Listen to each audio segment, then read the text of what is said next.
Well, the transportation sector is one of the indicators of economic and market growth. In fact, as we mentioned earlier, the Dow Transportation Index hit a new high today. Now, one rail that's had success is Canadian Pacific. And today, its chief executive, Hunter Harrison, was honored as CEO of the Year by investment research firm Morningstar.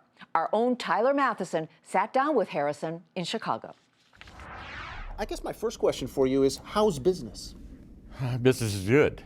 We just completed a pretty successful year that we'll be reporting in a week or so, but business levels have been surprisingly good for us. You know, in your business, the railroad business, you have a unique perch for judging the health of the overall economy. You do a lot of intermodal truck things, consumer products, you carry a lot of fertilizer, you carry a lot of coal, you carry a lot of oil. How is the economy doing, and how do you think it's going to fare in 2014 overall? Well, some would argue that I'm not qualified to answer that question, but you know, I think I see more positives than negatives. I think if we get over this issue about crude, particularly in Canada and now in North Dakota, and I think given that we're about to move forward with consumer confidence, and I think that's going to just push us right over the top and get the economy rolling again. And I think there's some positive numbers coming out if you look at housing starts. If you look at some of the projected sales in the auto industry, and we're just, I think, right at the top of the hill. If we can just push that last little bit over, there's some momentum there. The little engine that could. Absolutely. You remember that story. You carry a lot of timber. You mentioned crude. There are a lot of people who are worried about the transportation of crude, particularly the heavy crudes from Bakken and the oil sands on the nation's rail structure. How worried should they be? And is the infrastructure, the cars, the tracks, which haven't been improved all that much over the years, is it up to the task from a safety standpoint? Well, that's a big question. Number one, I think there's clearly, in my view, we have been kind of an outlier here with the industry. The 111 tank cars that you hear so much about, if I was calling the shots, would be stop tomorrow. Mm-hmm. They're not ready, they're not equipped for that commodity as I see it. They've been controversial for over 2 decades now, so number one, that needs to change.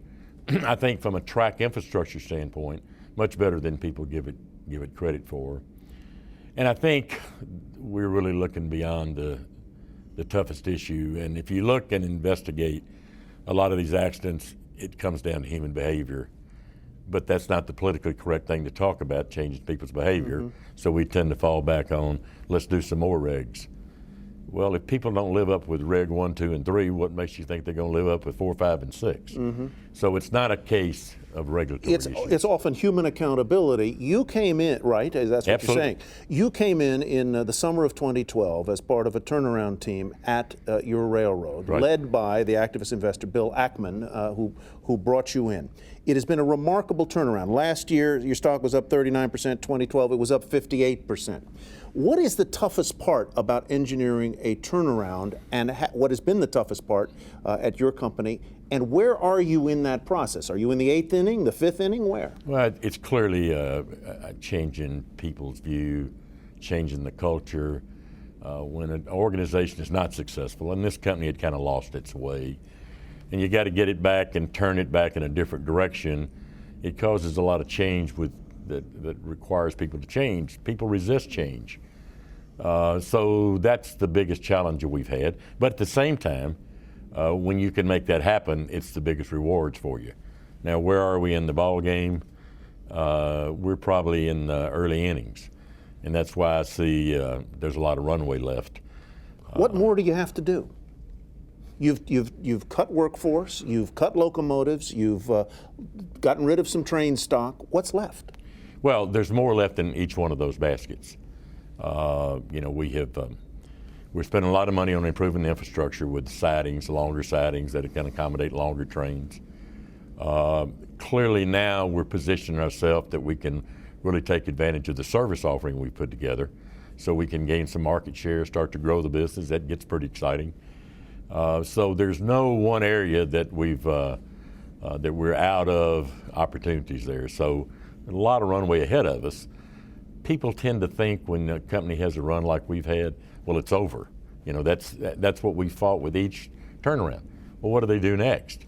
Well, I've never been in a situation with one of these turnaround stories where we say, well, it's over, there's nothing else to do, let's just sit back and, you know, rest on our laurels. That's not the case. Hunter Harrison, congratulations on a job well done and on your award as a CEO of the Year. Thanks, great to be with you.